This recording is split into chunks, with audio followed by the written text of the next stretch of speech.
IPL এর গত আসরের নিলামে মিচেল স্টার্ককে 24,75,00,000 রুপিতে দলে ভিড়িয়ে রেকর্ড গড়েছিল কলকাতা নাইট রাইডার্স।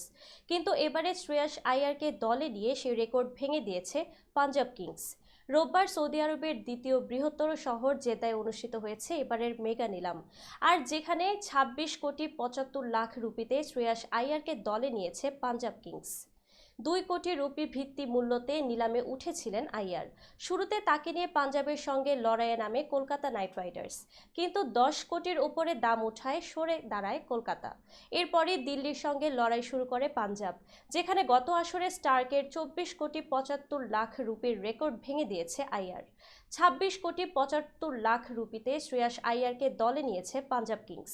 উল্লেখ্য, গত আসরে আইয়ারের নেতৃত্বে শিরোপা জিতেছিল কলকাতা। তারপরও তাকে ধরে রাখেনি দলটি, আর সেই সুযোগ কাজে লাগিয়েছে পাঞ্জাব।